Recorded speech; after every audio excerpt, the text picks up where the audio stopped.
down below. Hello everyone, I'm the Amazing Atheist. Are you scared? You should be, because according to our allies in Saudi Arabia, atheists are terrorists. Oops, I thought that video would stop after this began, but it didn't. Oh fuck, I need to sign into YouTube? What is this nonsense? What is this? What? Oh man, this is the technical difficulties I needed today. Am I in the right place? You are, and you are at the right time, good sir.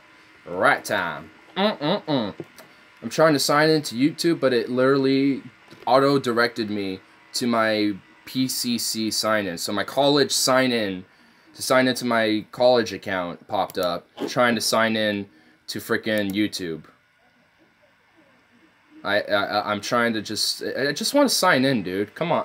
Oh my god, no! Oh no! It keeps redirecting me. Oh shit. Ah shit. Gourd, damn it. Username, Suzuki97. That is actually not my school username, good sir. I don't think I could change my school username, actually, but I could change the password. But that's it. I wish I could change my username. I don't like... It's just so blandish dumb. Let me just... Fuck off.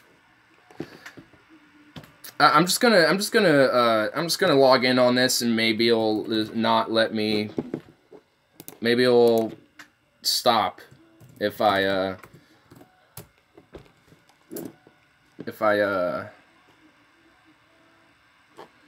what? You don't have access to this service. Kill yourself. Let me go on YouTube. Seriously. And let me oh my god. It's gonna keep doing this, is it? Let's see here. Oh my lord. Oatmeal fucker 69. Oh god, what? What? Look at this. YouTube refuses to look at I don't know, man. It says I could sign in with a different account, so maybe that will work. Please? Oh, thank you. Thank you. Thank you. I can actually log in to my actual account. Thank you, good sir. Thank you, my good man. Oh, now I have to pick one of my YouTube channels. Well, obviously mine.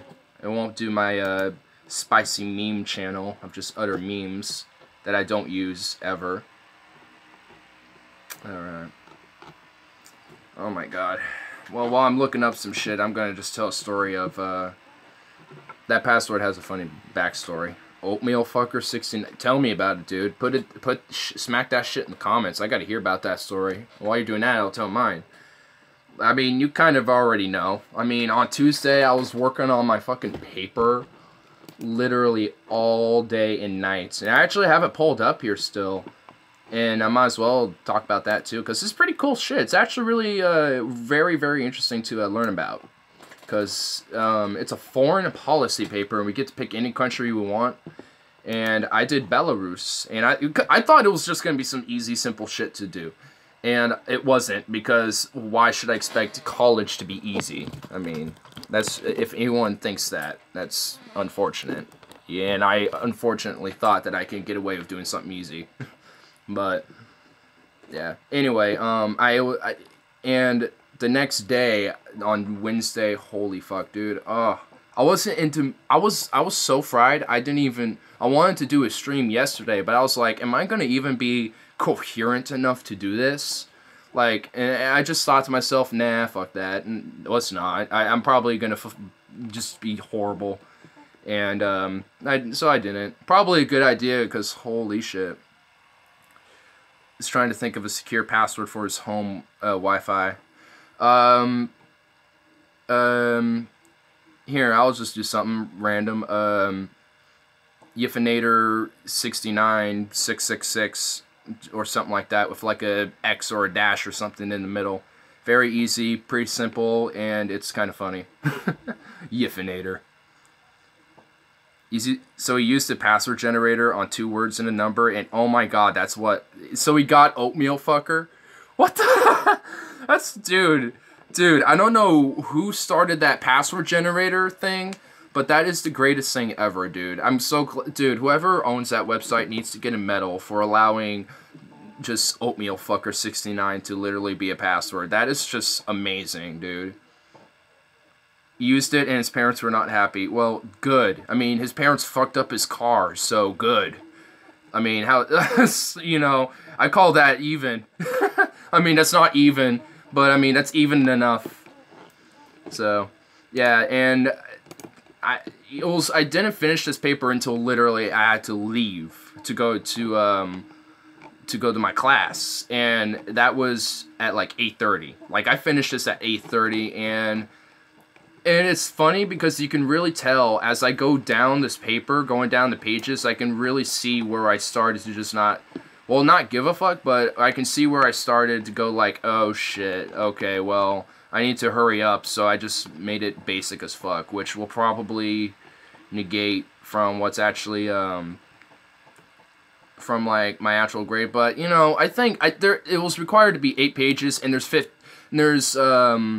13 pages of actual paper that, he can read. So, you know, if he has an issue, well, maybe some of these other things I went into fat detail would, counteract that. I mean, I went into detail of the history, the geography, the background of what the government is of Belarus, because that was actually kind of easy to understand, and I already understood some of it. The history, not too much, but there's one point where I didn't even really need to look into anything besides specifics in the history, because I just kind of understood. I mean, like, history of Belarus from 1945 to 1991 was actually very easy to look up. I just was looking at some specific details of what was going on that definitely played a major part into their independence after the dissolution and the fracturing of the Soviet Union. So it's pretty cool shit, though. Pretty cool shit.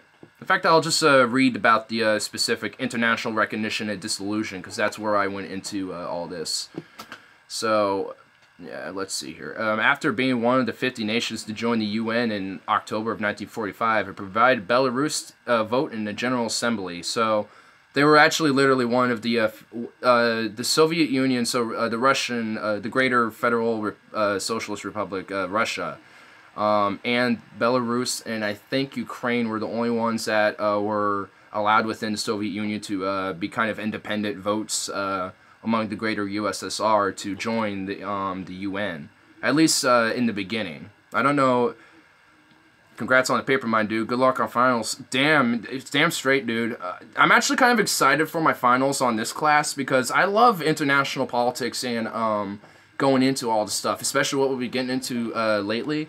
I generally, oh fuck, I have a spelling error. And I just found it. Oh no, that's gonna, oh my god. I hope he doesn't see that. I said implemented, but I misspelled it and put an I instead of E. Oh god. Yeah, this is where the part where it was like 7 in the morning. And I still had, and I was only about halfway. No, that wasn't 7 in the morning. That was more like 3 in the morning. And then, like, yeah, it was around like the neighbors and their relations of Belarus, because we had to get into their neighbors, the relations with them. And, yeah. Doesn't implemented have an I? Yeah, but you see the first E where you put implemented? I put an I there, and I didn't think so. I think that's the spelling. Yeah, like, you spelt it right there, and I put an I instead of an E for, like, lamented.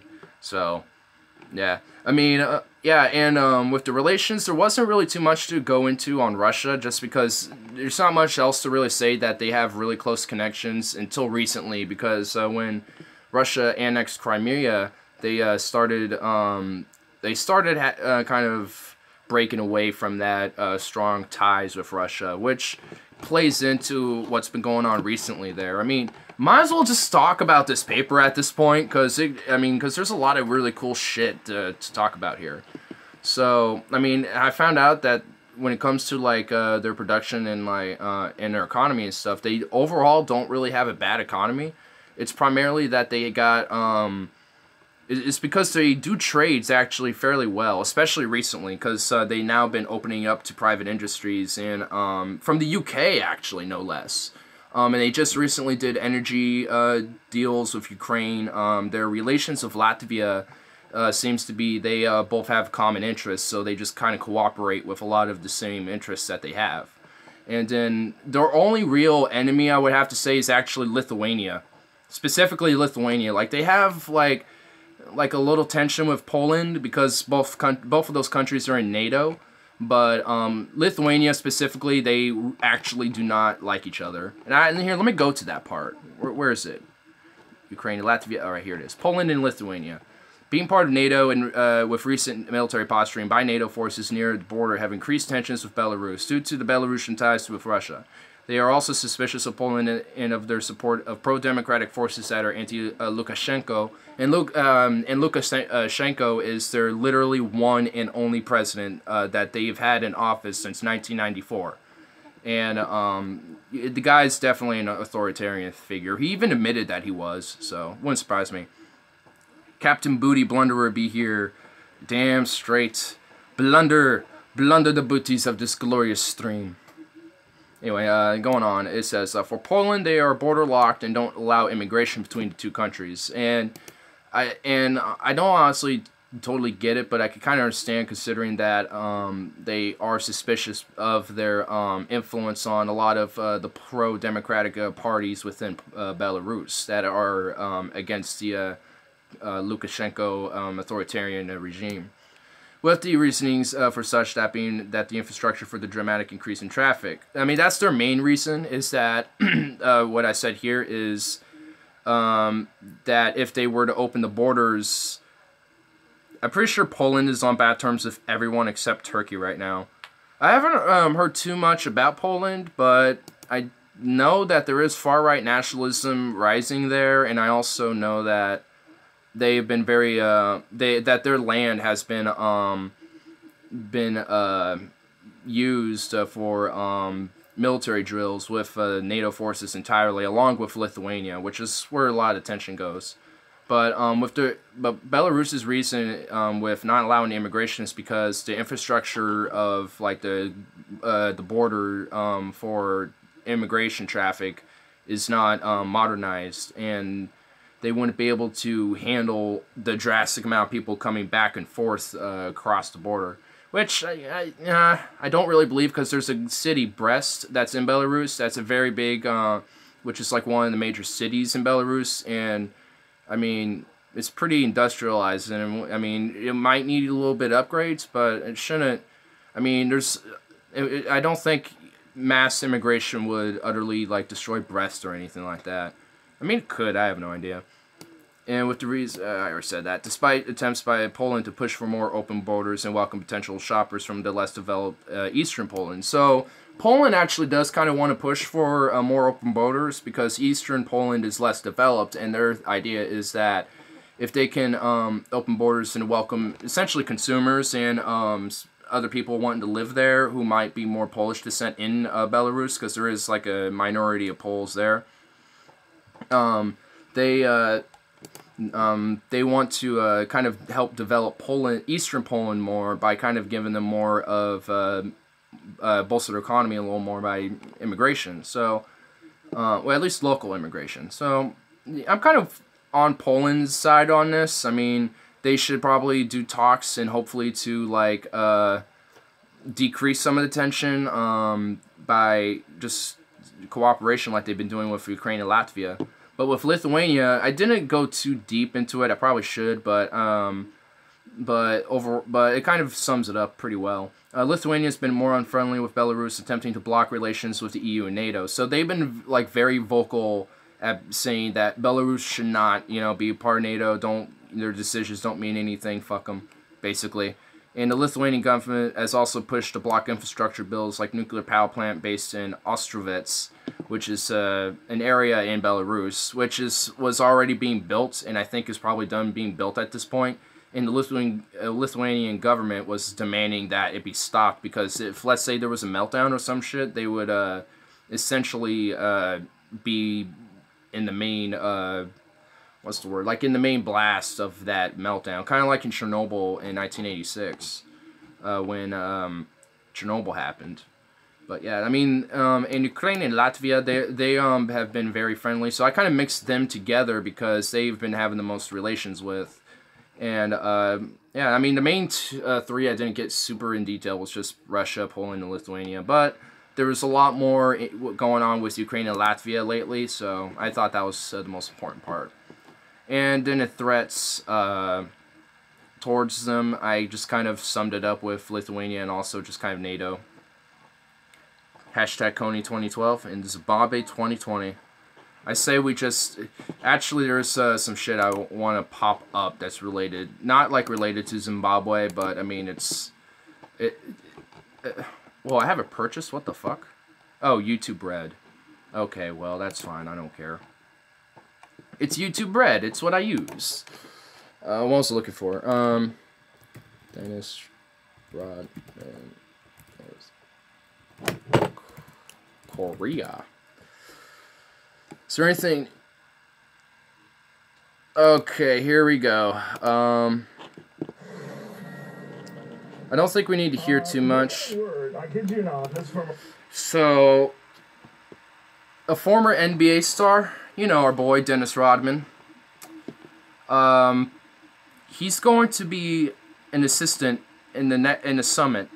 So, as we know, the summit's been literally going back and forth from being like canceled to going to canceled to being going, and Trump even said that he didn't do the letter, and a couple weeks later he said he did the letter. So, you know, it's just a bunch of bullshit. But anyway, Dennis Rodman a couple days ago said that he would literally be in Singapore ahead into aiding these Trump-Kim summits. It's like, oh my God, this is our world. This is literally the world at the moment. We have Dennis Rodman helping in peace talks. Let's let Rodman do the talk. You know, honestly, I would actually rather Dennis Rodman replace Trump in these and just let him speak on behalf of America. To be honest, I'd rather just have that, dude. I'd just rather have this, man, you know. We live in weird times, dude. We really do. It's weird. It's just like what the fuck? It's like, what? Navigate Trump to the zoo so he can watch real-life Gorilla Channel.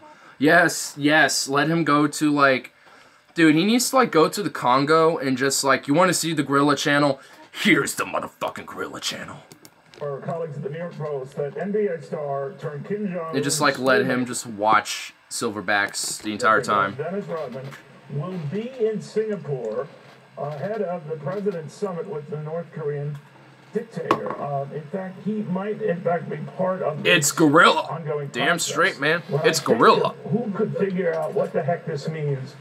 My buddy, my good friend for so many years, Charles Payne, to put him on the spot and his career. Oh, damn.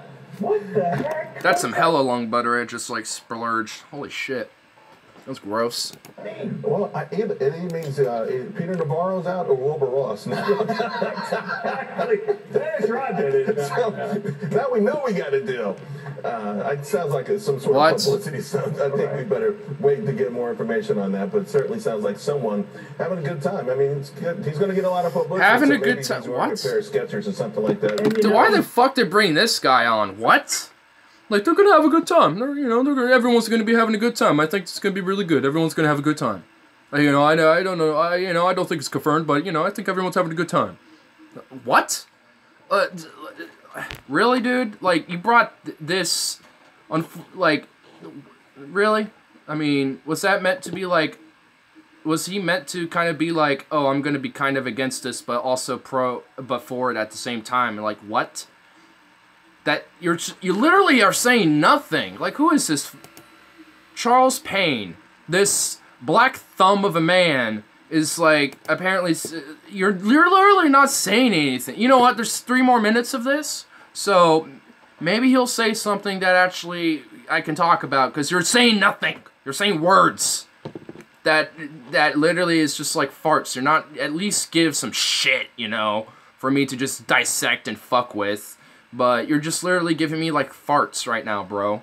He does. He's one of the few Americans who has a relationship, and it was an ongoing one with Kim Jong-un. And I'm just wondering, the president probably can use all the friends he can get for this big meeting. But a week from today, the pressure's on, the timetable is on.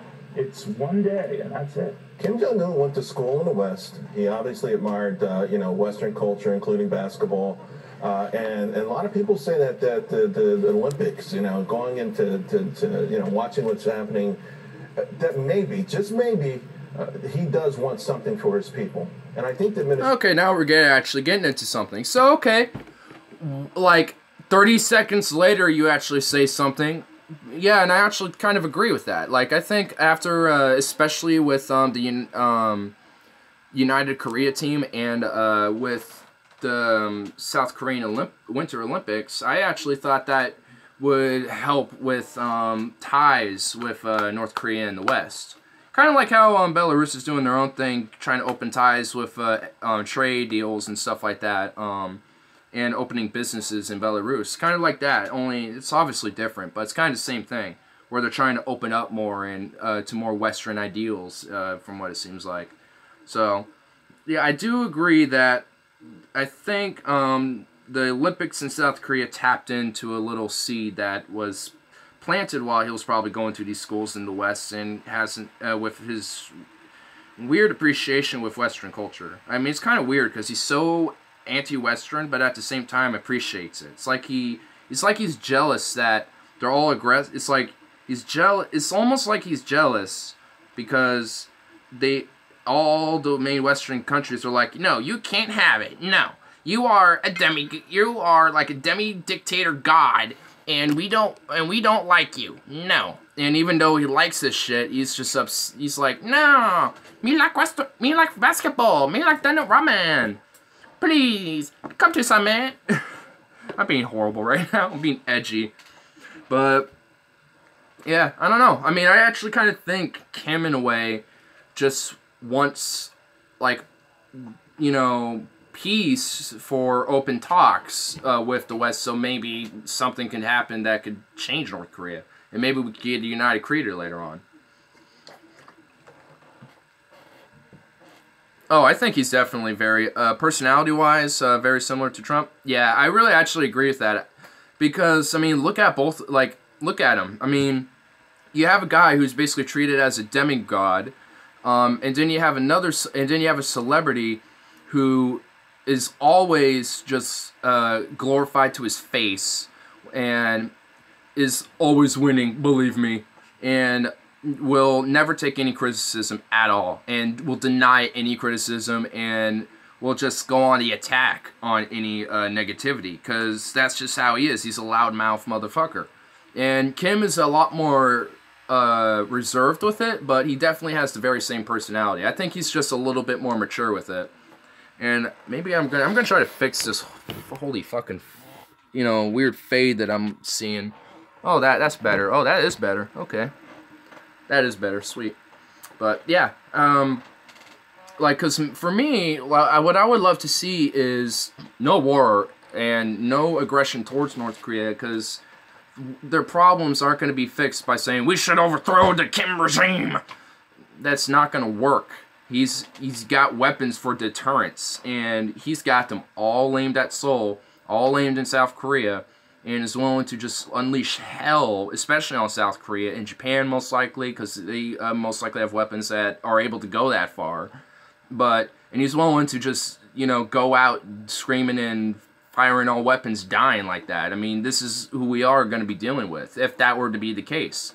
And not to mention all the landmines in the demilitarized zone, all the traps that were laid out from the original Cold War that are still going to be around, and we don't know where any of them are.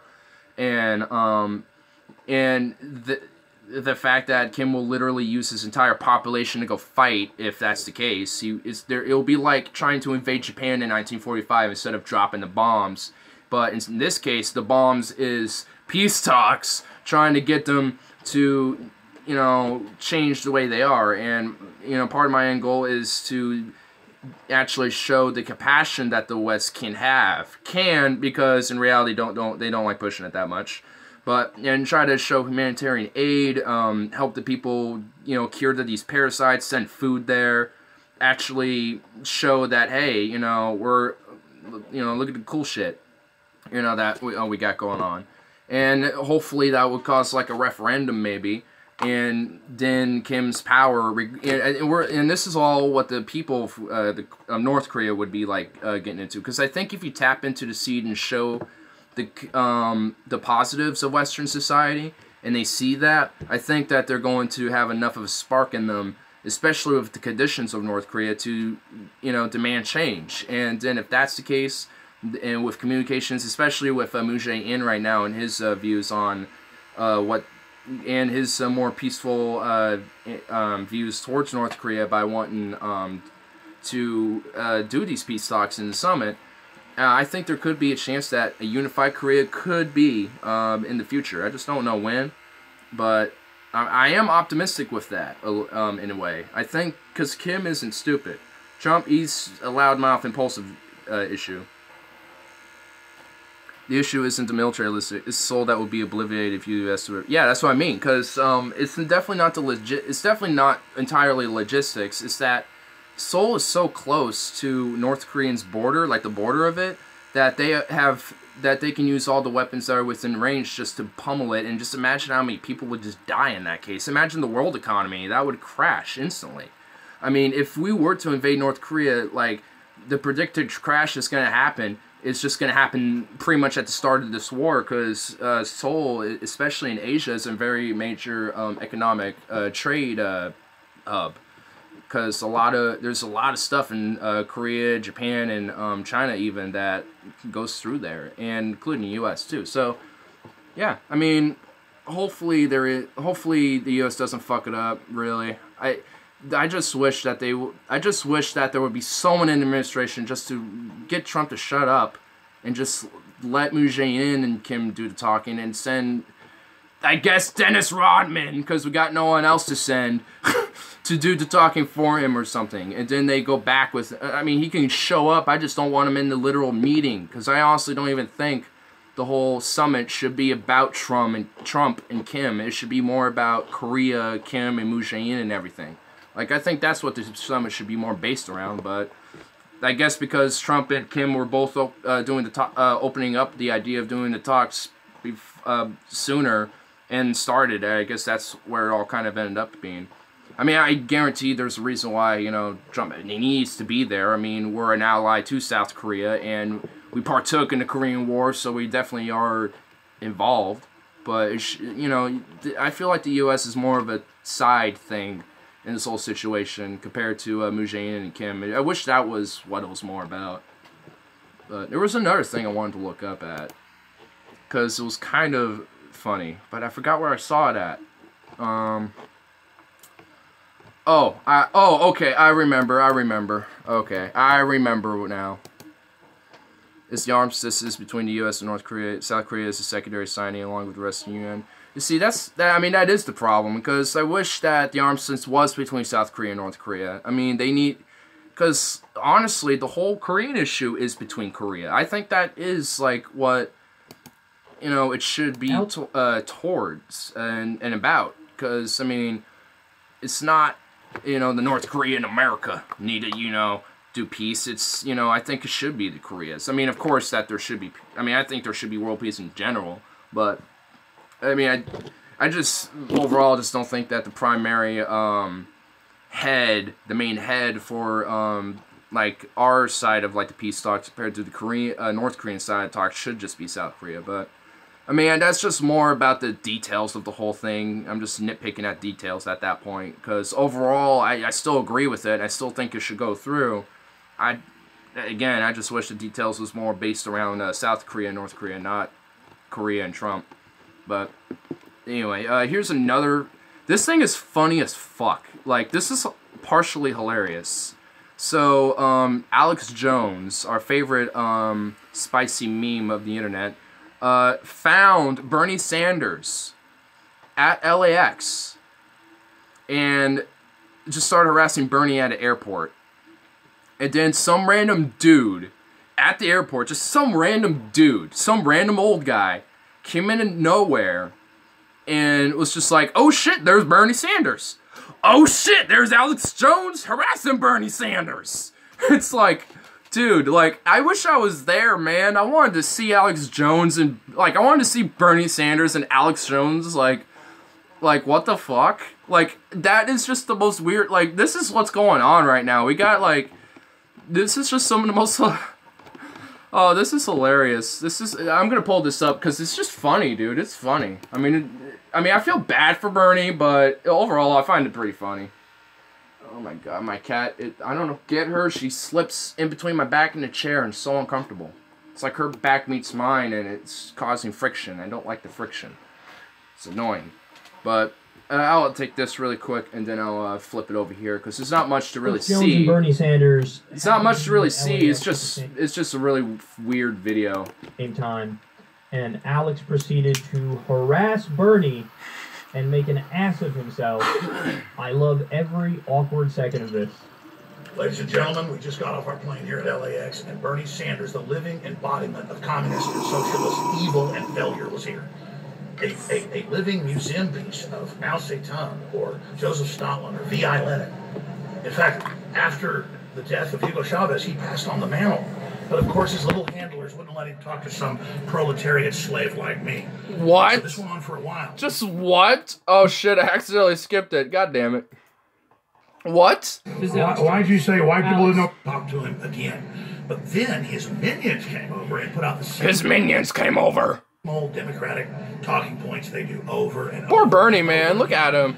You talk about brainwashed sheep. You're going to see some of those as well. So here it is. Go on board and service the aircraft. Oh, they didn't know Bernie Sanders.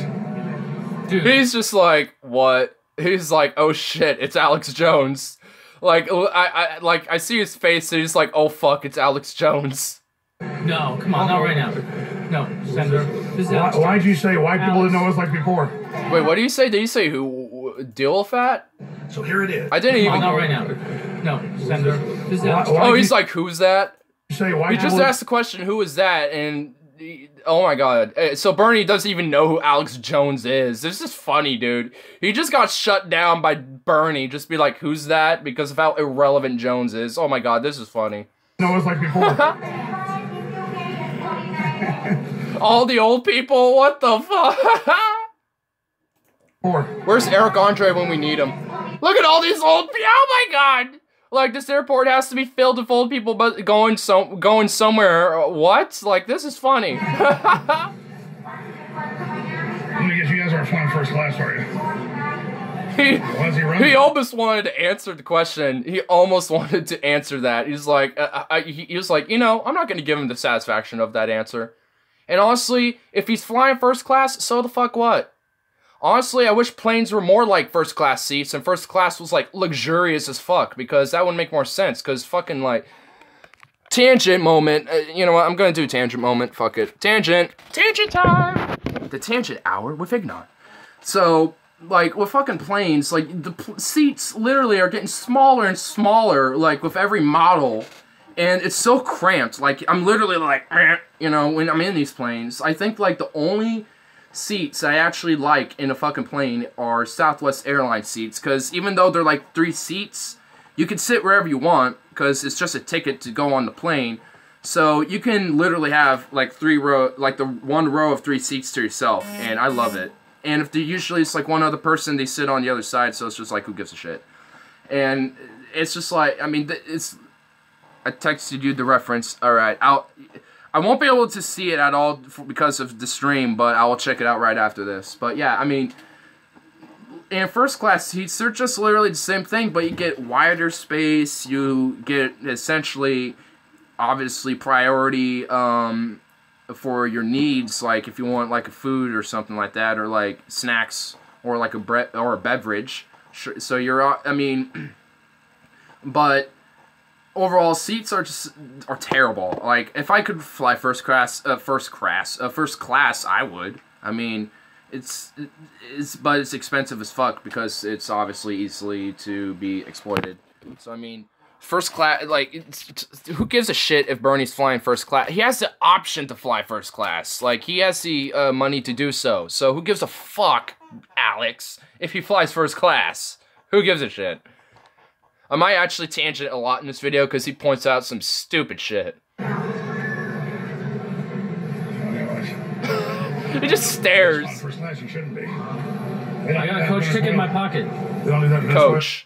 Well, okay, so they're flying regular and coach. Oops. But who gives a fuck either way, like I said. I like a $100,000 Audi. I'm gonna walk this way. Don't touch me. You just hit me, bro.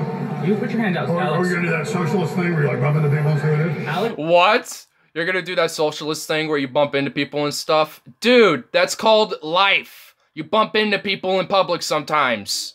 What? Oh my god, dude. He just is putting labels as in his sentences and just using them as insults. It doesn't work, dude. Do you realize that labels don't really work as insults and shit anymore? Because they just been so diluted, especially the last few years. I'm walking back. I'm walking back. Bernie, why are you running, bro? Why are you running, bro? He's not running away. He's literally just casually walking. He's just going to his next flight or, you know, outside where he's leaving. Like, he's a busy dude. He's probably going to a rally or some shit. Or a meeting because of the recent primaries. Are you going to do that socialist thing where you bump into... Yeah, I mean, this is the guy we're dealing with. Like, oh my god. Rob didn't run like this. He was talking to me. I'll talk to you. I'll talk to you. Have a conversation. Well, he said white people don't know what it's like to be poor. This is why people are poor.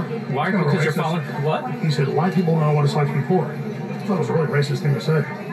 When you're white, you don't know what it's like to be living in a ghetto. So he's like, it's pretty racist that you said that white people can't be in poverty and shit. And this clip is taken out of context, but I'll continue with it. You don't know what it's like to be poor. You don't know what it's like to be hassled when you walk down the street or you get dragged out of a car. So that clip was definitely taken out of context, and I'll just go back into another tangent moment about that, because Bernie's family are Polish immigrants who were impoverished, especially because of the Nazis in World War II. So white people obviously know what it's like to be poor. I mean, for example, look at our friend Harley, or, you know, and shit. And, I mean, that clip was taken out in context because he was specifically talking about the heavy impoverishment that minorities in general have to go through, because it's not that they're prioritized, it's that they're not seen as equal to just everyone else. And it's used, and it's, I mean, I think he, even Bernie, said that he kind of misspoke a little bit on that issue anyway, because, just because of the context he was talking about or something. I mean, it's just like, dude, I mean, that's not, like, out of all the points you could probably do to criticize him, that's the one thing you pick. Like, was, like, a small clip taken out of context that that wasn't literally meaning that white people literally do not know what it's like to be poor. I mean, it's the working, I mean, never mind. Just never mind. It's just so, oh my god. It's just like, why make such a stupid point? You guys are so afraid of stuff. Wow, Bernie Sanders runs for no show. There you go. Oh, well, I forgot to pull the... Get my beautiful face on camera. Don't worry, we'll destroy America. Don't worry, we'll destroy America. Venezuela. Don't worry. There's over here. Look right there.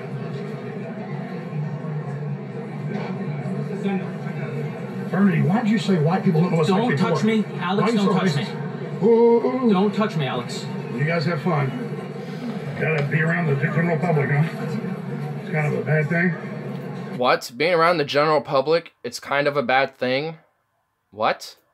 You're on the proletariat like that? Like a ruling class commie? A ruling class commie? Oh my god, dude. This is like, I saw you said Alex Jones, hashtag Jones 1940. Dude, this is Jones, hashtag Jones 1980, dude. This is like some McCarthyist bullshit, because McCarthy literally thought that the ruling in Hollywood elitists were commies, and was against, funny enough, like the upper classes and the establishment echelon, because he for some reason thought all of them were fucking commies and shit. We needed to oust all of them, which is kind of funny because he's not really using the right target. And then you got this fucker Jones saying the same shit. You know, it's like, because McCarthyism honestly never died. I mean, even a lot of Democrats saying the shit with Russia, pushing that narrative, which is dead at this point, because the investigation is picking up so much shit that isn't even involved with Russia, that, you know, you can get him, you know, not with that. I mean, I can go into at least 3 examples right now. In the primaries, he opened up 8 businesses in Saudi Arabia. He didn't even disclose his business relations you know, his business right when he took into office, even though it's the constitutional law where you have to do that. And then Jared Kushner got money from the Turkish government to stop funding and aiding the Kurds during the fight with fighting ISIS in Syria, and Trump did that. I mean, there's 3 examples right off the bat that I can at least remember, and then there's the shit with some of his lawyers were doing something with doing some shit, and I think got some money from the Ukrainian government too. So I mean, if there's anything they can get him with, it's like shit that he's been doing with Turkey, Ukraine, and you know, and all these other places. It's, you know, I mean, it's just fucked that they would rather go over stupid shit like, oh, is fucking vulgarity, and he's a literal puppet of Russia, and then anyone who says otherwise is a puppet to Russia, and are you working for the Russians? It's like, I'm sure he has ties with Russian oligarchs and shit, because he has ties with oligarchs around the world, but the literal Russian government, like, colluding with them, no, I don't believe that, honestly. I don't see where that, I mean, because he's been posturing with Russia a little bit too, especially with bombing a Syrian air base. I think last year, a Russian base or it was a Syrian base holding Russian aircraft, even though he didn't destroy anything really besides a couple crater marks in the airport. It was still an aggressive attack on Syria, and aggression tensions with Russia because their aircraft are there. And then there's been flybys that could have nearly nearly rammed each other with American and Russian aircraft over the Black Sea, and we have a fleet postured over there still. So I mean, there's a lot of shit that is saying otherwise, that Trump's colluding with Russia when he's still doing shit that's been posturing the war machine that we keep pushing all the time in all these different countries. So I mean, ugh. I'm gonna throw right back around. You guys have fun. You're having fun. We're all having fun, aren't we? We're all having fun, aren't we? That black dude is like, what the fuck is going on here? It gets better too. The truth is, the left is the most vicious, evil ideology the planet's ever seen. What? 20 minutes later. Mr. Sanders, why do you think socialism works better than capitalism, and why do you live in a capitalist country? Wow, what a gotcha, bro. What a gotcha. So, you live in America, a super capitalist country, and you want to destroy that. Why you live here? Why don't you even live in Venezuela or something? Wow, I guess so, living in a place and you want to make it better by, like, changing what changing how the system is a little bit and tweaking some laws and regulations and shit suddenly you're against the country and you're a fascist and a socialist communist libtard. It's like, no, there's shit about this country we want to fix. So, thus we want different policy changes and changes the way, the movement of the country to go a little different. So, that gotcha is just a got flopped, bitch. Just, like, these are stupid, questionable, these stupid arguments are so fallible, it's hilarious, dude.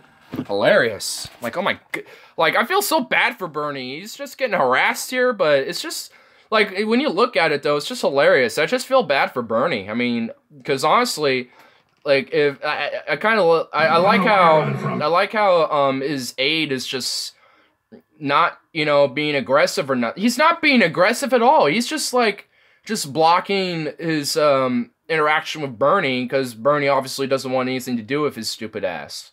And rightly so. He's asked him right when it started, who is that? And walked off while his aide was fixing it. And I guess one of his aides were probably, going in the background about him or whatever. And he's like, oh, whatever, I don't give a shit. He's irrelevant. I mean, you got shut down by Bernie before this shit started, bitch. So, I mean, you're just digging your hole deeper, man. Your grave is being dug deeper by yourself, and Bernie already took the shot. You're just letting everyone else just pummel your corpse as you do so. Where are you flying today? You gonna apologize to Sandy Hook families, Alex?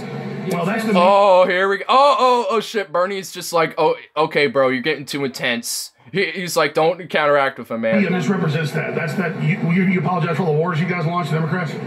All the millions you killed? And now there's someone else. There's so... Or do you want to give those to before? Yeah, your $100,000 Audis?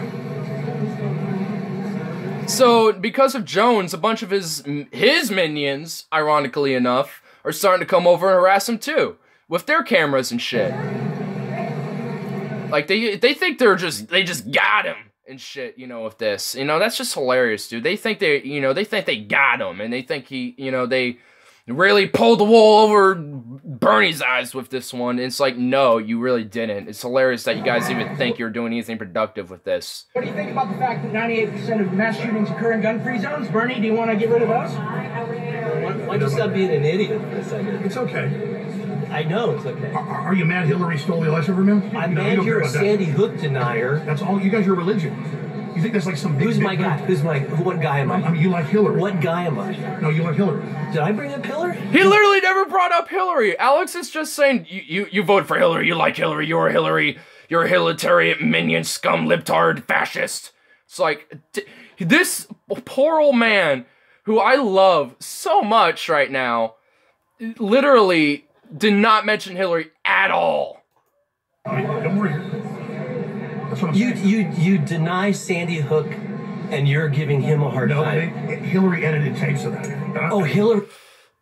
What the fuck is Jones doing in California anyway? I don't know, dude. I don't know what Jones was doing in California, and probably doing a meeting himself or some shit, you know. But I'm so glad that he did, though, because I love how this dude shuts him, just destroys him with one simple thing.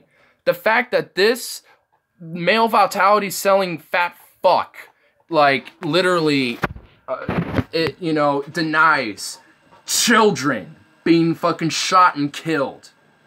He literally denies that all of that happened. He thinks the kids are still alive because they're all crisis actors. He thinks the family are paid by the fucking government to, to pretend this happened.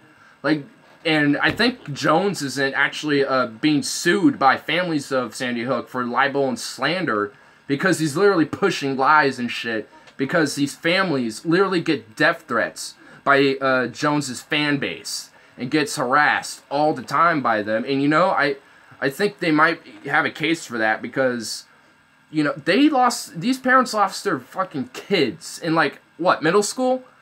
And then you got people literally pushing a narrative that says that never happened and that these kids are alive or some shit or whatever or never existed is fucked. And, I think that should be, met in court, and I hope that the families of Sandy Hook win. Like, because I don't know, man, that is fucked. That it's literal reality, and people want to deny reality.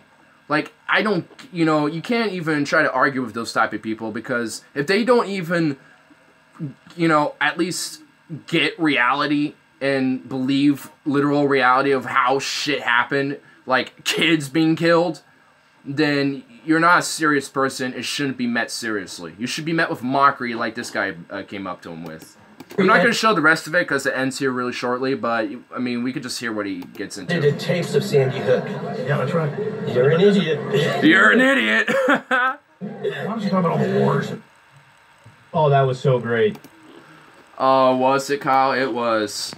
I mean, I'm not going to... We don't really need to get into him with that, but... Oh, is that fucking juicy, dude? Is that just juicy?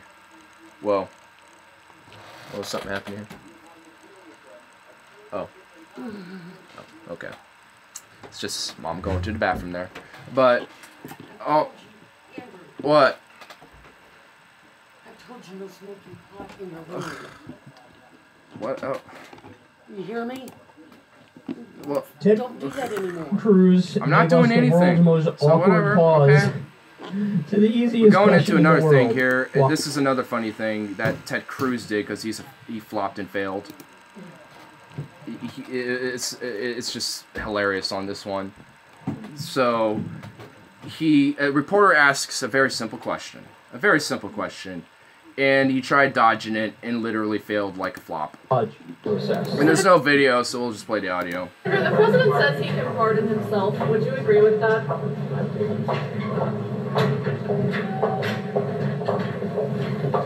It's still going on. It's still silent right now. This is going on quite a while.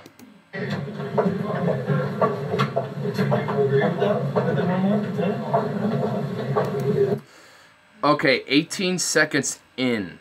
That was 18 seconds. He finally answers. that is not a constitutional issue I've studied, so I will withhold judgment at this point. You waited 18 seconds. 18 seconds. 10, 8. To literally answer a question. You're not ignoring the question because obviously you answered it, but it's pretty obvious that that was just the longest calculation of mental gymnastics you were attempting to conduct, and it was the worst attempt ever. First credit, that was probably the smart answer. I mean, for a president to pardon himself, literally president literally can't pardon himself. So I mean, it would make sense if you said, I would hold judgment on that. I'm going to wait until there's further development. That would make more sense, but to say that there's no, constitutional issue? There's a lot of constitutional issues with that, let alone a lot of his other shit. So, I mean, like, the way he phrased that terribly calculated question, the president's never been stupid enough to try it. We're talking about Trump. We're talking about Trump here. So it's the Supreme Court. Well, I mean, we're talking about Trump here, so... And he's even mentions, like, I have the right to pardon myself on Twitter, even though he's like, even though I did nothing wrong, I have absolute authority and absolute right to pardon myself. Believe me, it will be tremendous. And if a president can pardon himself, like, hypothetical, and also kind of a hyperbolic example. But let's say a president murdered somebody, went to court, was found guilty. And then the president's like, I would like to pardon myself, and I am pardoning myself now. What premise does that set? I mean, didn't they essentially have a dictatorship at that point where they can do whatever they want and pardon themselves of all wrongdoings? I mean, it really sets in a very bad precedent, especially with Trump saying that. Oh my God. Like, I don't even want to know what happens if he tries doing that, if, like, some shit comes out of the investigation and the conclusion, and he does that shit, oh my God, I don't even want to know the freaking conflict that's going to rise into. Oh my Lord. You know, in a way that will also probably show how many people are more authoritarian in their nature, too, at the same time. There's two issues here. The president's never been indicted for a crime. Yeah, I know that there's been presidents that have been indicted to get impeached for different things, but I don't think there's been one for an actual crime, and Nixon resigned before any of that could ever happen, because he has some scandals about saying, like, the president can never do anything wrong, like, or not like that, but it's like, oh, the president can do no, whatever the president does is always legal, blah, blah, blah, or something like that, but... Kyle did a pretty good analysis, so I'm going to play this really quick because I'm becking it here, so hold on. Oh my God. Now, imagine for just a second if this was the national conversation we were having under the Obama administration. If for whatever reason Obama floated the idea that he could pardon himself. What would Ted Cruz say? I wonder. Well, I don't know, man. I haven't studied. You haven't studied it. You're a constitutional... professor, right? I'm a constitutional lawyer. So you know And if this question was asked under any Democratic administration, it would be a snap answer. And he'd be like, are you kidding me? No, if a president can pardon himself, he is effectively a dictator. He can do whatever he wants, and there's no consequences unless there's impeachment. But guess what? With the insane, extreme partisanship that we have right now, there's no way a Republican Congress would impeach Donald Trump. So he could theoretically pardon himself and then just totally get away with whatever he wants to do. So then think of the implications of that, you fucking idiot. He's actually, you know what? I take that back. He's not being an idiot. He's misleading you. He's being dense on purpose. Yeah, I don't know. This is a tough one. If the president can pardon himself. Really? It's a tough one? So let's paint a hypothetical picture. A president commits murder and gets caught for it. Well, he's going over my example, but yeah. I'm sure he went over a lot of my points that I was talking about, though. So, yeah. It's just, oh my lord. I mean, let's just go over that pause one more time. I mean, that's just so... Hold up. Oops. Play. Just play. Oh my god. He can pardon himself. Would you agree with that? It's just that long pause, dude.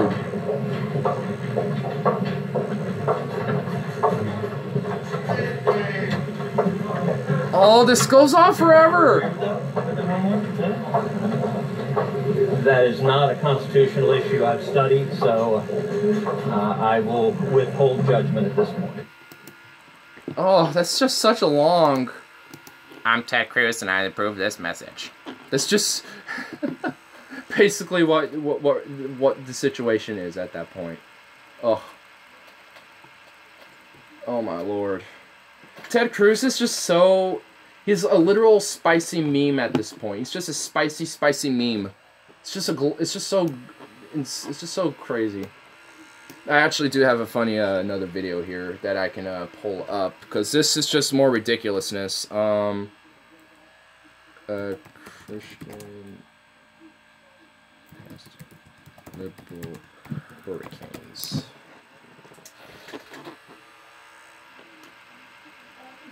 Oh man, alright. Where is it? Man, these are all old, but these are all old here. What the hell? It's old. There was something recent. Well, I guess, here, I'll just, I know where to pull it. That's where I will pull it.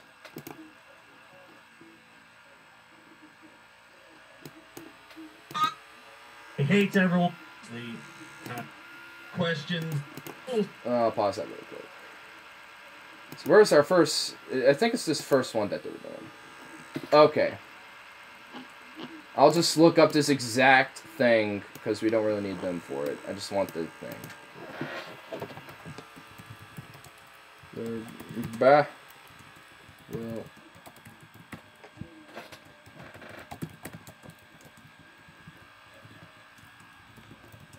Okay. I just need to find right nice little video here. I guess this is it. Yep, this is it. Okay, so this guy is nuttier than nuts. So the title is Christian Prophet. Liberals will create hurricanes to suppress pro-Trump voters. Liberals will create hurricanes to suppress pro-Trump voters.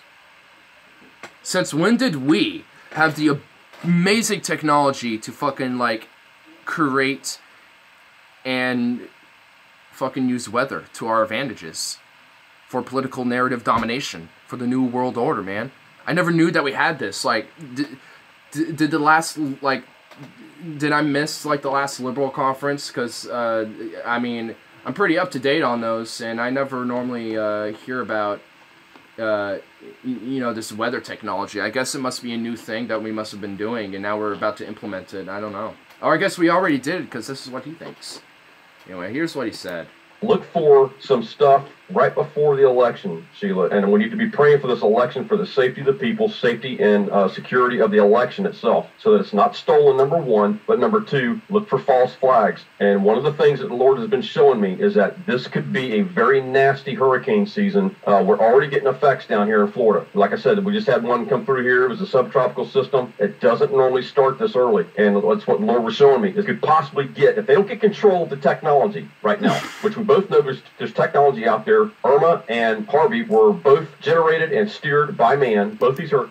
So is there like a little autopilot? Is there like a little cockpit system in these hurricanes where we just got a man like, yeah, I'm gonna fly this some bitch right into Florida? Like, what are we doing? What? Oh my God! Like, what type of false reality are you oh.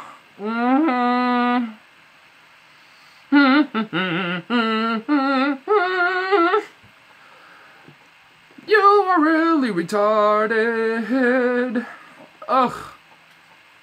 Oh my God. My brain is broken.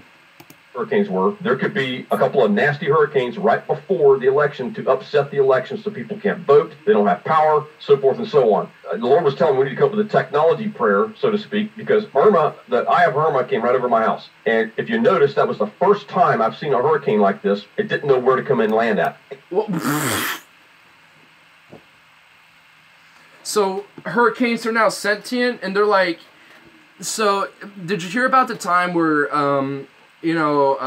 Hurricane Katrina was like about to hit Texas, and it was like, I wasn't feeling Texas. I don't know. Should I do Florida instead? Nah, I got my buddies Irma to deal with that later. I don't know. I could hit New York, but I got another friend who was thinking about doing that later. I don't know. Texas, I'm just not feeling. Maybe I should do Louisiana or something, because, I don't know, New Orleans has been kind of a bitch to me lately. Let's go with that. I don't know. That works. Like, what? What? That's the first time I ever realized that, like, a hurricane was, like, having a conflicting situation and did not want to, hit. It didn't know where to hit, because it was, like, in a confused situation. It was having a hurricane crisis situation. Like what, dude? And there was this war going on in the heavenlies because the Christians were stepping up, even other states were stepping up and commanding this thing to turn and this, that, and the other. They were commanding this thing. Guess what? Weather don't be controlled, bitch. Well, it did come. You, like, good luck trying to control weather, motherfucker. You can't. So, you can, like, manipulate it over time, but you literally cannot directly control weather. So, good luck with your praying the weather array tactic there, you stupid fuck. Come in. It wasn't where they thought it was going to be, but the point being is that, we have the power to turn these things, but we need to go after the root, which is the technology behind the storm. This is all. Oh my God. Fucking liberals have, like, this hidden technology that's, like, within, like, so what? Is, like, Nancy Pelosi, frickin' Chuck Schumer, Obama, Hillary, and George Soros, like, all in a fucking weather lab or some shit, and they're all like, oh, we got the hurricanes, launch them all, launch them into the south, destroy America. Like, what is in your head? Please, in every visceral detail, explain what the fuck you are talking about. Like, it's stupid. Stupid. Like, do you really think this? Does this buffoon of a man really think this? And how can anyone just take him seriously? Like, what? I'm like, I've been doing this more often. Like, I can't. I just can't right now. I'm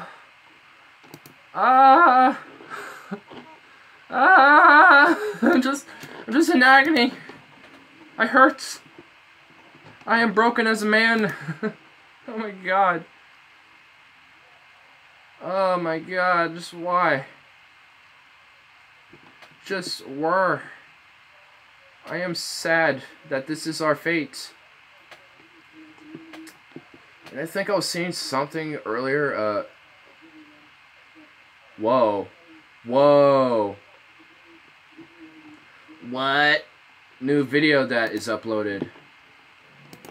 And it is how we discovered that Jupiter and Venus influence Earth's climate. Well, it's not just the liberals, it's the fucking...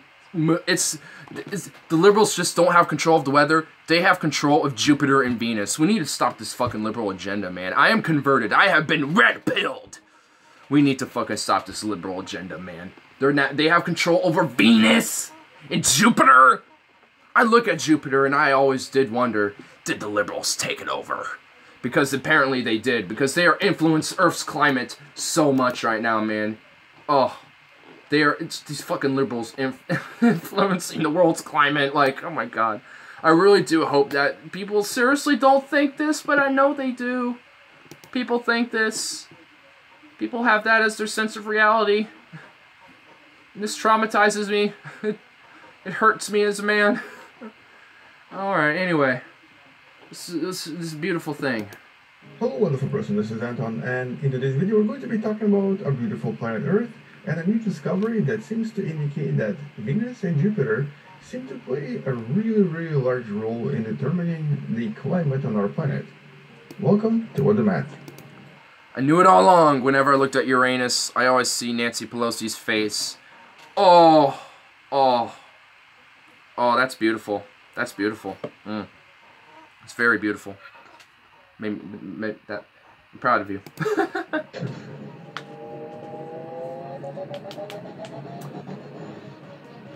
What the math? Okay. Let's get right into this informational beauty. So in this climate simulation, you can kind of see that a lot of the planetary surface changes over time with seasons. Every year you get winters and summers, and you get other seasons in between depending on the location on the planet. Yeah. But our planetary climate is actually a lot more complex than this. As a matter of fact, we have other cycles. I mean, that is so true, dude. Like, I mean, our Earth's climate is literally so complex. Like, just what it does here on its own here on Earth is complex as fuck. It's just like, oh my lord, damn. It's like, ooh. You know, which is really, sometimes I don't get climate change denialists because it's like, climate is so complex and you're just going to deny that there is an aspect of this entire climate where we are having a negative impact. Like, come on. Come on. That's just stupid thinking. That's just very simplistic thinking. Like, the climate is so complex in so many ways that, you kind of have to take into the human aspect because there's different aspects of animal life that affect it too. I mean, we just have to happen to have the hugest impact and the most, unfortunately, very negative impact. But that's just because we're a very destructive species, unfortunately. We like to destroy shit a lot. Usually referred to as the Milankovitch cycles that influence the climate on our planet on longer terms. For example, because of the way that our planet wobbles, in other words, if I look at the planetary alignment here, because of the way that it changes from about 23 degrees to about 21 degrees every few thousand years, the climate changes differently during those periods when the actual axis of the planet changes. This is one of the more commonly known Milankovitch cycles. We've actually studied this quite extensively and discovered that if you look at the sediments on our planet, and if you actually dig into the planetary crust and you start looking at how the climate changed because of this, it actually becomes quite apparent that every few thousand years, and I believe it's actually something like 20,000 years, the planetary climate changes quite dramatically. So something like 20,000 years later, our planet will have relatively different climate. But a more recent discovery actually looks at something else. As a matter of fact, this is a very unusual discovery that happened pretty much completely by accident. We discovered a new layer of the Milankovitch cycle. And this cycle is formed by Venus and Jupiter. Damn. Now, you may not really see where I'm going with this yet, but basically Venus and Jupiter actually pull... I'm just going to pull this up really quick. This is pretty cool.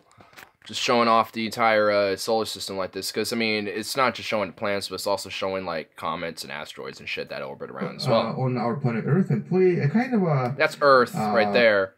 Mercury's right there. Venus is there. And Jupiter is way the fuck out there. A game of tug where they actually change the orbital parameters of our planet every 405,000 years on the dot. As a matter of fact, it's one of the more stable Milankovitch cycles we've discovered so far, and it seems to influence our planetary climate quite dramatically. Now, what exactly do Venus and Jupiter do to our planet? Well, both of them actually pull with relatively similar strength on basically our planet, and they both change the planetary orbit to a relatively large extent depending on where these planets are located in their orbit. And what we discovered is that, so every 405,000 years, the elliptical shape of our orbit, of the planet Earth orbit, in other words, the eccentricity, which I believe is somewhere right here, changes by about 5%, from pretty much circular like it is right now, to more elliptical in approximately 400,000 years.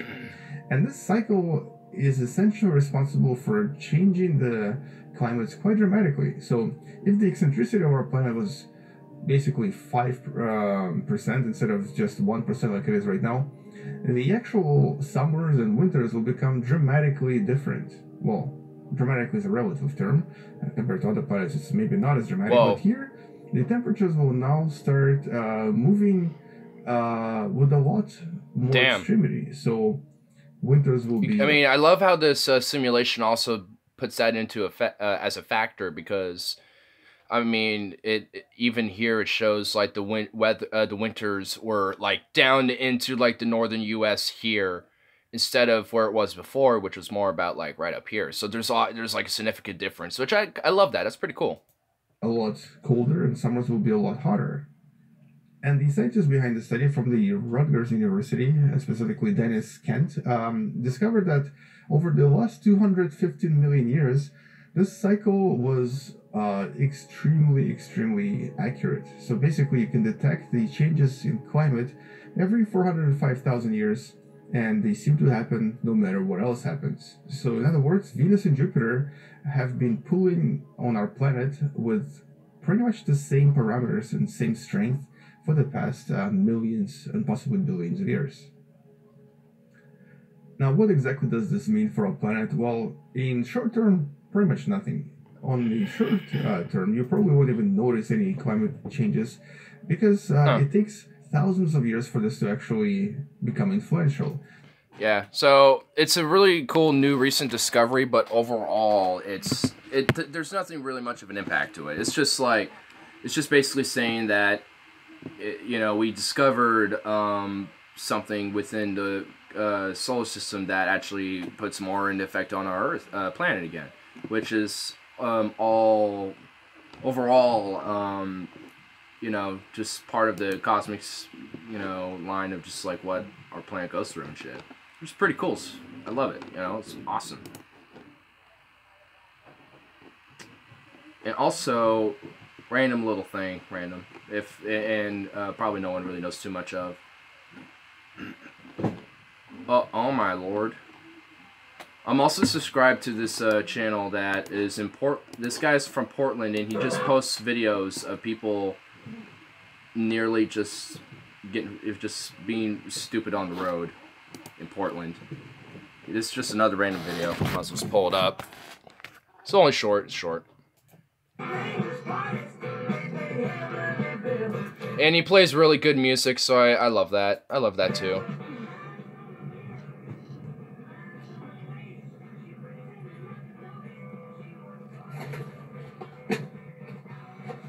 Oh my. Sorry, do you see the lane markings here? Well, you're in that lane, I'm in this lane, and you're moving without looking. Put your blinker on and I'll let you in. I don't even know what you're doing. Oh my god. Wow. Stupid people, dude. Some people are just dumb. It's actually, let's pull this up really quick, because for some reason TJ is doing some live streaming, and it's because he changed back to the Amazing Atheist again. He rebranded himself again, and also he shaved, and he looks like a fucking, like, failed tryout for an elf in the Lord of the Rings or some shit. And then he attempted to go into a black metal band in Norway and just literally couldn't, just didn't. Reached back out to the SSA, who reached out to the. Oh, well, I'll just mute this really quick. Oh shit! Did I just accidentally cancel out of it? Yes, I did. God, gore damn it. Play that again. All right. Make sure that's up to date. Okay.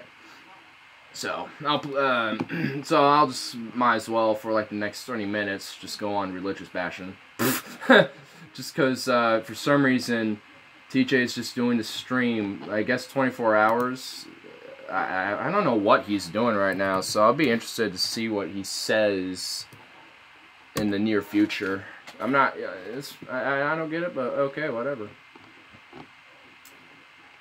Fuck off with this shit, Twitter. Oh.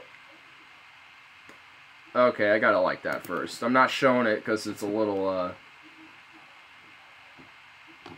what? Okay, where is this, where is his Twitter? I shall search the Twitters. Very night.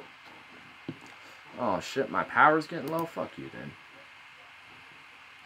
Oh, why did you do this, TJ? Okay. Damn it, TJ. Just look at him. Like, what the hell did you do to yourself? I actually loved his freaking facial hair. And then he just murked it away. I'm not dead, but my facial hair is. And I look fucking weird. You do, dude. I love you, but damn. Like, what? Oh shit, now it's just, I guess this is just the Cult of Dusty, but okay. But... yeah, I'll just play this important time in human history. The time when humanity finally puts away childish fairy tales written by primitive screwheads and embraces reason, logic, and science for the benefit of all mankind. It's time for us to get there. It's amazing it's 2014 and we still have to take this ancient fairy tale bullshit seriously. It makes me angry, but this kind of stuff actually makes me happy. Kids like this let me know that the change we've all been waiting for is coming. It's been slow coming, but now it's coming in an avalanche. And it's all due to the brave men, women, and children who wouldn't take no for an answer, who wouldn't let people shut them up, who stood up for themselves. So thank you, Kalia and Ben Wilson. And I know it's been tough, and I know you've been through a lot, and I know you're going to continue to go through a lot, but just know that your bravery is going to inspire so many more kids to follow in your footsteps. Your bravery is going to change our society for the better, and no matter what happens to you, no matter what shit you take, you should be damn proud of yourself, because I am damn proud of you. If there was a God, and there's not, you guys will be doing the Lord's work, and you should be proud of yourselves. And in closing, I just want to thank my friend TJ, the Amazing Atheist, for giving me a guest spot on this show. It's an honor to be talking to you guys. I love you guys so much. I love this atheist community. It means so much to me to be a part of it. And if you guys dig what I do, and would like to see more of my work, you can click this link right here, bing, and go to my channel, The Cult of Dusty. Generally, I do atheist comedy, so hopefully you guys will come check me out. Look forward to seeing you there, and as always, till next time, I wish all you guys nothing but love and logic. Thanks, guys. Dude, recently, the Cult of Dusty actually got mugged when he, by his weed dealer, and straight up, like, called him out on YouTube. And Why are atheist jerks? And it was just the greatest thing ever. Wrote an article last year called "How to Be an Atheist Without Being a Dick About It." In that article, she says she's an atheist, and I'm this is going to be great. Because I'm self-conscious about my convictions, but because so many people insist on being such condescending dicks in the name of atheism. Don Rasmussen over at The Blaze says, "Dear fellow atheists, stop being jerks." He says that atheists and agnostics want to ban everything that isn't rigidly non-religious according to their worldview. Says who? Do you know what secularism is? And by the way, this is a live stream, so I'm just going to mute it instead of pausing. If only they read John Locke. Why? Question mark? Luke Winkie over at Vice. What is there to question, good sir? Oh. He writes in his article that he was... Okay, you know what? I'm just going to pause it. I don't care. So even Vice is like, hey, atheists, just shut up. Why? Why shall I, sir? Well, the question... Why shall there be a question mark? And he didn't like my answer, so he ran away. I am sorry, sir, that my answer was dissatisfying, but well, let's just keep playing here really quick. By a group of smug internet atheists who were criticizing creationism in what he considered an inappropriate forum. Basically, in the comment section of an article he'd written previously about his creationist upbringing. Never mind that I wasn't exposing Christianity or even endorsing it, says Mr. Winkie. Haha. If you say something as mild as, hey, there are some Christians practicing their faith, that's not really a bad thing, you'll get mobbed by a group of people who are quickly becoming the most annoying demographic on the internet. What? What? Like, okay, yeah, sure, there are some atheists that are condescending about it, but it's not, like, not all atheists are literally like that, dude, because I'm not. I don't want to just spout it in my face 24/7 because it's fucking annoying.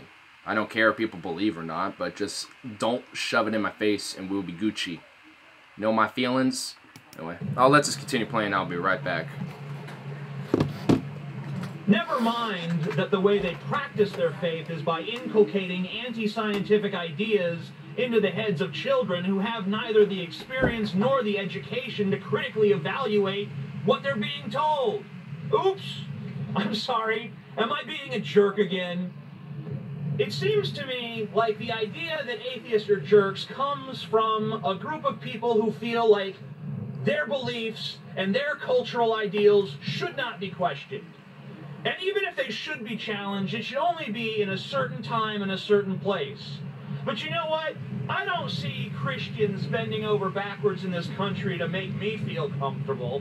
I don't see them saying, oh, we better not pray because that might offend that atheist over there. You know why they don't do that? Because that would be absurd. It would be absurd for me to say, hey, abandon your cherished beliefs for the sake of my comfort. But that's what they're saying to me. And maybe I am saying abandon your cherished beliefs, but I'm not telling you to do it because it makes me uncomfortable when you do it. I'm suggesting that you do it because I find your beliefs irrational, and I think that if you looked at them honestly with me, you would see the same thing. But you know what? Listening to me is completely fucking optional. I don't go up to any Christians in the street and say, hey, you better change your fucking ways, buddy. Us atheists, we're smarter than you. We know what's going on. I've never done that. I post videos on YouTube which are completely optional to watch. And if you want to watch them and criticize them and debate me, that's fine. But don't feed me this line of bullshit that you deserve some sort of automatic respect because of cultural traditions. Plenty of cultural traditions are garbage, okay? Racism in America is a cultural tradition. It's garbage. Get it the fuck out of there. You know, a lot of feminists bitch about how horrible the patriarchy is. I don't think there is a patriarchy at this point, but there once was, and that's part of our tradition, and we got the fuck rid of it. Because it didn't do us any goddamn good. All it did was oppress people. The truth is that a lot of Christians are right when they say that atheism is here to destroy our culture. Because when you reject the idea of God, you're of course going to reject a culture that's based entirely on following God's laws, following God's edicts. But the thing is, they never were God's edicts, because there never was a God. All there was were some power-hungry kings and priests who used God as a mechanism to control the populations of their times. You know, I'm an atheist, which obviously means I reject the notion of a God out there looking out for me at all times. But I also reject some other things. I reject culture, I reject tradition, but that doesn't mean I wholly reject those things. That just means I don't make them my first priority. You know what my first priority is? The future of the human species. I am more dedicated to preserving a prosperous future for the human race than I am in honoring our ancestors. Not that our ancestors weren't important, but you know what? Their time has come and fucking gone. Our time is here now, and someday it's going to be someone else's time. And I want to consider what kind of world I'm leaving those people in the future. So you know what? Maybe your tradition believe that a talking snake corrupted all mankind, and then a magic carpenter redeemed us, but only if we believe in him. Or maybe you're not a Christian. Maybe you're some other religion and you have your own deities. It applies to all of you. You know what? I'm forming a new tradition. A tradition that adjusts itself based on the evidence I see around me. A tradition that... Well, I'm going to just skip this little thing because I,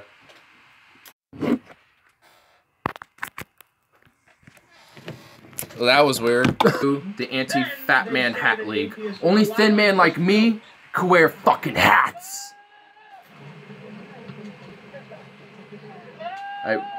That seems kind of fun, actually.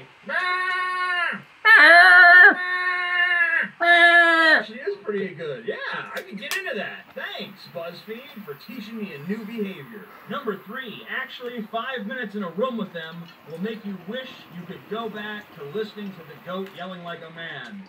And hey, who's that guy in the meme? It's me! I'm famous enough to be an internet meme on BuzzFeed. Woo! Of course, it's derogatory, but woo! Still. Thinks religious people are annoying. Won't shut up about atheism.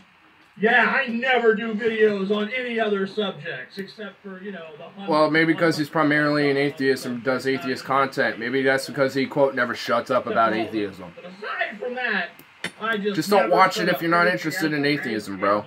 Like, it's just like... It's like saying that you're, like, I don't know, conservative, and you watch the Young Turks 24/7 just to troll downvote all the time. It's like, why are you exposing yourself to shit you don't like? Just fuck off and don't like, and if you don't like it, don't watch it, or don't look, expose yourself, you know what I mean? It's like, fuck off. They think their religion is so much better than everyone else's. But we're atheists. Atheists literally have a lack of religion. On the internet, they act like they're this guy, and then they have, looks like Leonard Nimoy in drag, but that's probably not accurate. When in reality, they're more like this guy. And then it shows a little kid on the computer, and it says, your average internet atheist, in quotation marks. Yes, because we all know that the average atheists are 12-year-olds. They're just 12-year-old children. Mechanism against his parents. I do believe in God, Mom and Dad. You believe in God? Yeah, I do. Yes, you do. No, you're fucking room without supper. You fucking do. Okay. Oh my God. Lol, God is stupid. Religion is for idiots. Atheist life, motherfucker. Yeah, that's how us atheists. Man, atheist life, bitch. That atheist life, 24/7, yeah. This motherfucker, you know? Cause like, man, God ain't real. We know that shit. We know that shit hardcore, motherfucker. We atheists, yo. We are the atheists. Atheism. Oh, yeah. They're always turning the conversation to religion. And then they have Christopher Hitchens. Someone said, bless you after he sneezed. God doesn't exist. Okay, that's just such hyperbolic. That is quite literally hyperbole, bro. If someone says bless you, I literally am not even really thinking of religion. I'm just thinking, oh, well, excuse you, basically. Like, what? Such a fail, bro. Like, no. When people tell me God has blessed you with the gift of music. Oh, shit. Well, I'm actually gonna pull something else up right here, because that's just kind of, that was just mostly filler for a minute. But this is a Joe Rogan clip on circumcision, and he rants about it, and I would love to hear what he has to say. And I quite literally do not know what he or not what who he's talking to, but I would like to hear this video. Slamming this baby into the water. What race is that? What Greek Orthodox. Yeah, fuck that. That's crazy shit. Somebody said, I think Segura sent me that. I'm like, what is that? For babies in a pool, and that like just popped up. Let's end all this baby stuff. That's a horrible thing that they do. They smash that kid into the water and pick him up by their arms and smash him down in the water again. They do it a bunch of times. Then they cut his dick. Yeah. Your dick don't look pretty, bro. No. Cut it up, bro. 1-day-old dick. Cut it up, man. Slice and dice. I was glad I didn't have a boy because you have 2 girls? All girls. All girls. 3 girls? 3 girls. If you had a boy, would you get him No. circumcised? No. Yeah. See, I was glad I didn't have to make that. That's a pretty good question to ask about people. If you had a child, would you get them circumcised? And I would add on, and why? I would like to kind of know people's reasoning behind it. For me, no. No. I don't, just, sorry, bro. Like, if you want to in your later life, go right ahead. But you're a kid. You don't even have an idea of what you are thinking about, especially at such a young age. You're a baby.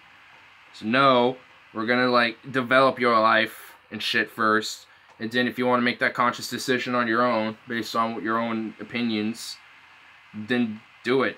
But this whole thing of, you know, forcing you know, baby boys to get circumcisions just because, oh, it's just the culture, bro, or because religion, bro, it's like, fuck you.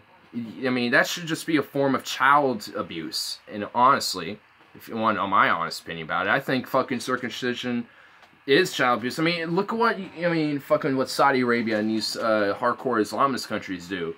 They do a female genital mutilation on baby girls by literally cutting their clitorises out. So they literally have no feeling of pleasure at all. You know, they're just essentially raped all the time because they don't have a sense of what pleasure is. So, I mean, you got it for females in a lot of different places around the world, and then you got it for boys around in mainly Western cultures and in Christian nations, or at least Christian-dominant nations. And it's like, why are we forcing children to basically be mutilated in their genitals at such a young age? Like, you know, like, think of what it fucking does to their mind, too. I mean, it's just like, they don't know what the fuck is going on. They literally don't know what's going on.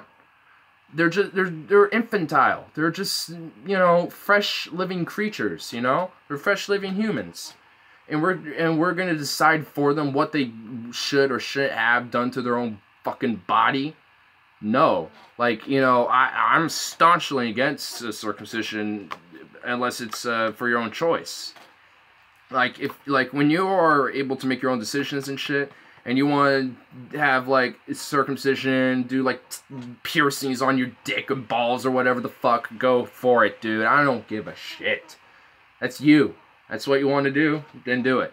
But if you're, like, a parent or some shit, and you're trying to, you know, take care of your kid and develop them and nurture and care for them, circumcisions is the polar opposite of that.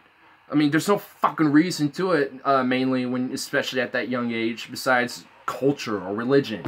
It's fucked. Yes. Stick mutilation. Like, I am. Yeah, I grew up too. Catholic. I am, but I was like, would I do that to my own son? I don't know. No way. Dude, sometimes I am too, and it's because I grew up in a very Christian household. And besides, I think it's because they just, you know, do it. Just because whatever, unless you say otherwise. And I would say otherwise. I don't care what, you know, if it keeps doing that. I don't get it. What the fuck? I don't know why it's doing that. I have unlimited data. Wi-Fi is... Actually, that'll probably help. I don't have the Wi-Fi turned on. Maybe that'll help with the connection issue. I shouldn't have to log into my... Can I reconnect? Oh, yes! Bitch, I'm back! I somehow... Bitch, I'm back! Oh, fuck. I somehow... Oh, fuck. Okay. Damn. I don't... Wow. After, like, just destruction, the Wi-Fi just obliterated my stream. And now it's working again. Okay. Okay, then. Damn, I don't know what the fuck that was about, man. I don't know what that was about. That was funny. That was kind of funny. Like, what the fuck? I never had a bad connection in my house like that. I don't get what the fuck that was about. That was weird. That was weird. But I'm back. I don't know what happened. It could not kill me. I live to fight another day. It could not defeat my power. Oh my god, that was funny. Like, I was sitting here for the longest time. I didn't know what was going on. I'm like, you know what? Fuck it. I'm gonna end it. And then it just crashed on me doing that. And then I come back, and then I restart the app, and it's like, your stream was interrupted. Would you like to keep going? And I'm like, Let's do it. Fuck it. I don't care. I could come back. I could be revived. And I have been risen again. But luckily, I was only going to do this last little video anyway. So, it's not like we're going to miss much anyway. But, still, I want to push through to the end. You know, I like to be consistent and finish the whole thing as much as I can. So, we're going to do that. Alright, well, we were going back on circumcision. That kind of already went on just kind of a morality standpoint on how I feel on it. But we'll just kind of go right into it and see what Joe has to say. Because I generally have not seen this. And, I don't know who he's talking to be honest, but it seems like a pretty cool dude, actually. If this is one of his topics, I'll probably listen to this podcast on Joe Rogan. Wow, it's doing it again. Oh no. Well, I'm gonna rush this. Fuck it. I'm probably not gonna say much. Just hope this doesn't do anything. So, wow. Okay, it's still fighting back. It's still fighting back. I'm going to shut up and go with this, and hopefully it doesn't do anything. Yes. They still do that? Yes. Yes. They still do that, and they still defend it. It's a traditional way That's of so doing gross, it. bro. Herpes? That's so gross. Like, it disgusts me with how much religious leaders get away with. You're giving fucking kids herpes? Like, that is a crime. That has to be a crime. What the fuck, man? You know, I knew that, you know, fucking rabbis do this shit in some places, and I knew that it's just like, it shocks me that it's a fucking thing. That is a thing right now, where kids get herpes because a fucking rabbi, because they want to hold some ancient draconian backwards, you know, culture that, you know, should have died out decades ago, but still weirdly prevalent. I mean, what the fuck? I mean, you know, it just it shows with these circumcisions, it goes with both genders, too. I mean, I'm not, when it comes to circumcision, I'm definitely not excluding females in this case, because you got Islamist nations, I did mention this before, where they literally just cut the clitorises out of little girls and women, and that's fucked. Like, these things should be a crime against humanity because you're just mutilating a baby. Like, what, like, how is that acceptable still? How is it? I mean, it's just fucked, man. You know, if I had to say, I mean, probably just because I'm used to it, I probably would just say, fuck it, sure. But, you know, overall, I probably would have still said no. You can't change whatever happened with you as a kid. But I mean, because especially if you weren't able to make a decision. But you know, it's fucked. You know, people should have a choice if they want to do that. If people make that choice when they're adults, they decide to get cut, it's fine. Who cares? It's their choice. It all comes down to choice.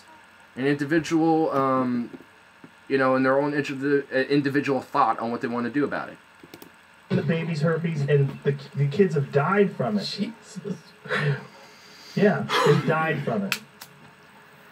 Yeah, I didn't know that still was going down. Dude, they suck the baby penis, and there's a fucking video of this one rabbi explaining the necessity of doing this because it's the part of the ancient book. It's in the Torah, wherever it is. Robert Baker estimates 229 deaths per year from circumcision in the United States. Bollinger estimates that approximately 119 infant boys die from circumcision related each year in the U.S. 1.3% of all male neonatal deaths from all causes are from circumcision. These are several cases. There are several case reports of death in the medical literature. I actually don't know what neonatal means, so I'm gonna look that up, or non-natal, or whatever.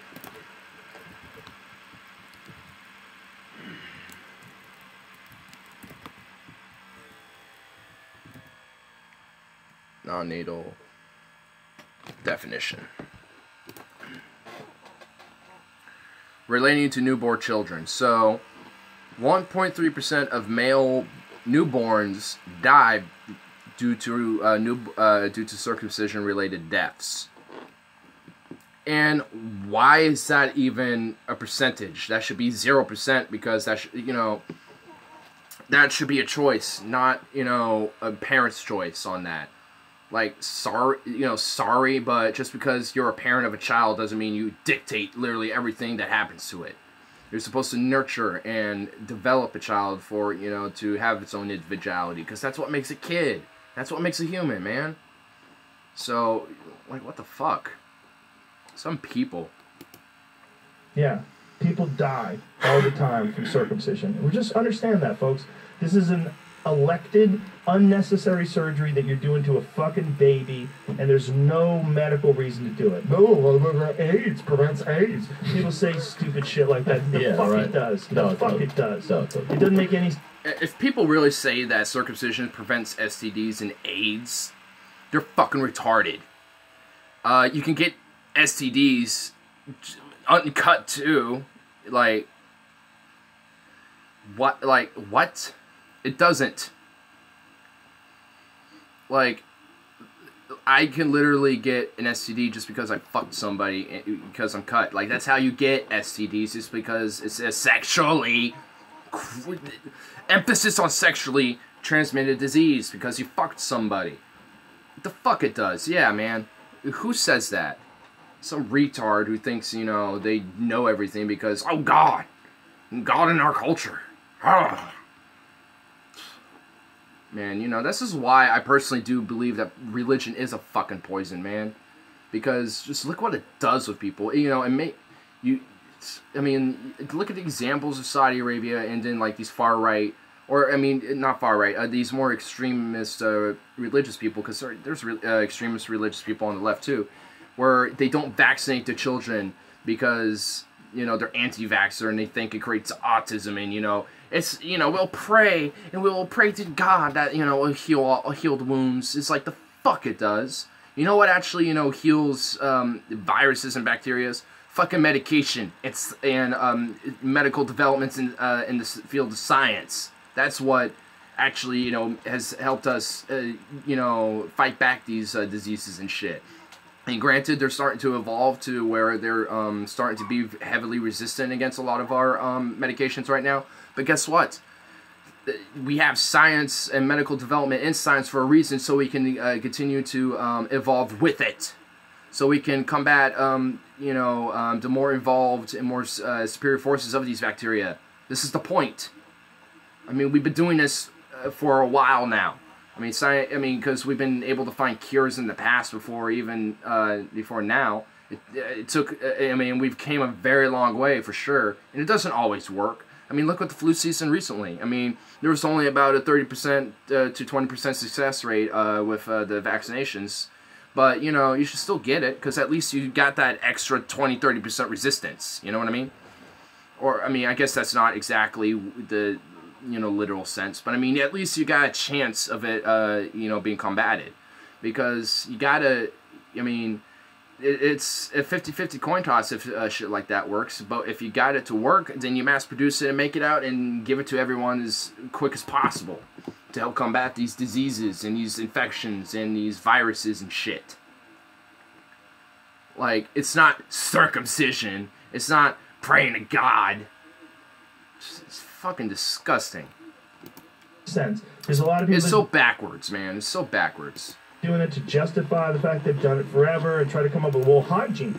Wash your dick, you dirty bitch. Soap and water. Wash your dick. I watched a guy at the gym one time. It's an old dude. Stood underneath, you know, the hand dryers. With his balls? Yeah, he rolled his circumcised dick down to dry it. Nice. I never used that hand dryer again. I was like, there's a fucking, there's a good move, dude. That's a dude doesn't have any shame at all. I don't know if those numbers are accurate that you just read or that we just pulled up. I found another article talking about it, and this is an Australian link to talking about the same information. It says that my palms sweat. Yeah. According to the study, that not all deaths that might be circumcision related are officially recorded. Oh god. So there might be more. So they hide it. Yeah. They call it something else. They say it's an infection or something like that. I mean, yeah, man. It's so I mean that number actually could be higher because they can say, oh, it was death because of an infection that was non-related or maybe somewhat relatable but not the direct link. It's like, shut the fuck up. I mean, they're probably hiding the fact that, you know, circumcisions are probably a more higher cases of death than it really is. And this is fucked, man.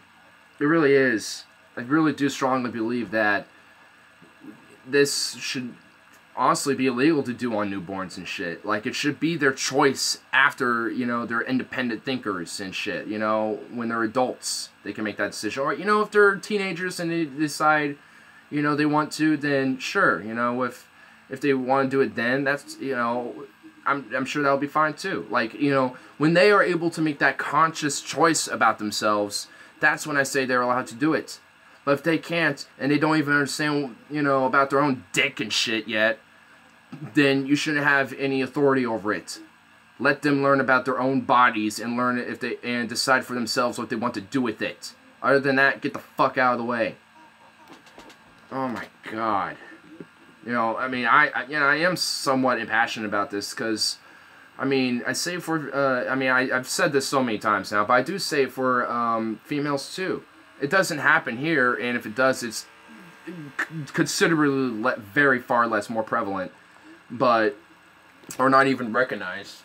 But it happens elsewhere in the world, and, you know, I wish that, you know, these feminists now and shit would actually, you know, be true feminists and go out to these places and say, hey, circumcising your women and treating them like second-class citizens is wrong. It's fucked.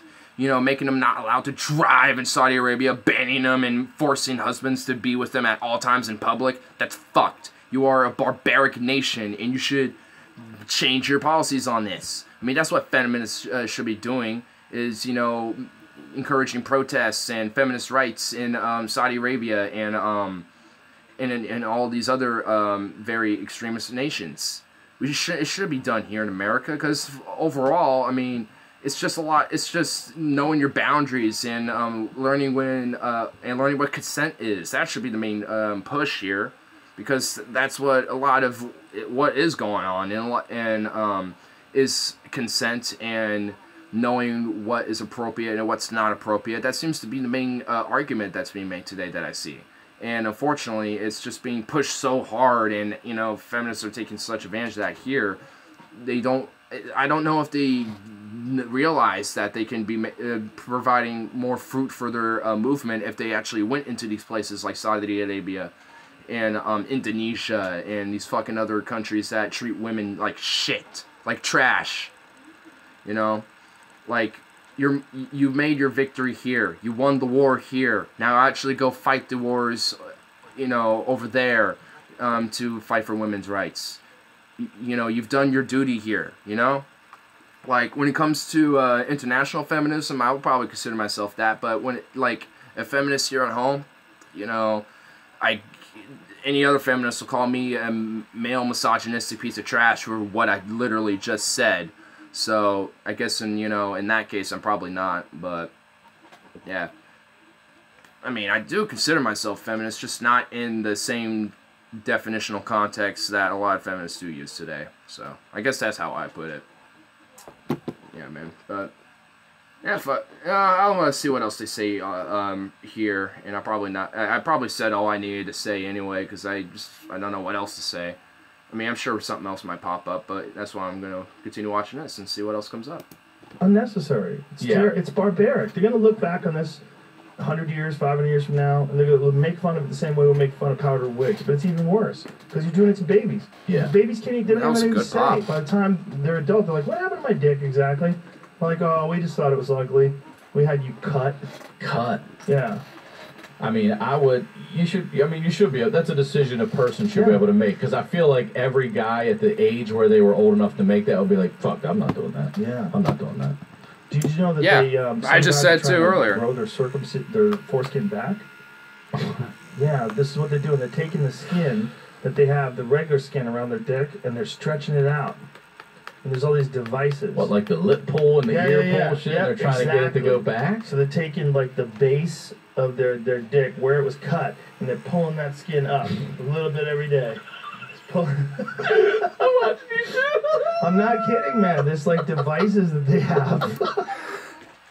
You know, as much as that is funny, to be honest, dude, I mean, imagine having these fucking things just pulling on your dick every day to try to stretch that skin out. I mean, as much as that is kind of funny, I do kind of support that, though. I mean, I'm not going TMI about it, but I can probably do that pretty easily, because, I mean, they did a really shitty job with me. I'm just gonna keep it like that and not say anymore. I don't need to. So, I mean, hey, I mean, if it's, you know, I don't find that big of a deal, so I'm not going to. I don't give a fuck. You know, the deed is done. Don't give a shit. Whatever. You know, it's like, who cares? But, oh my, you know, if someone wants to do that, go right the fuck ahead, man. Just, I'm not stopping you, dude. If you want, like, fucking, I don't know what you're doing with your dick down there. It's pretty, it is funny, dude. It is pretty funny. But, ah, shit. Oh my god. Do it again. You pulling your pants up? No, I'm pulling my foreskin out. Trying to stretch the foreskin out. So they believe by continually it'll what, reattach and grow? Well, it looks weird. It looks like a turtleneck. It never really looks like, you know, it's not a single layer of skin at the top. You got a double layer now. Right. You got a rolled layer. You do have skin at the top, but it's like, you know, it's like a blanket. It's not like a sheet. Right. Right. I can't get over people do it. I guess people do it. Oh my god, I love that description. It's kind of like a blanket instead of a sheet. Like, normally it's a sheet, but now it's a blanket. It's pretty funny, to be honest. I mean, I'm sure there's actually, like, a surgery to where you can actually get it more aligned towards, like, what a real foreskin would be, but hey, whatever option you want, dude. Whatever option you want, man. I'm glad I kept playing. I didn't know that was gonna play. What the fuck? That's funny, dude.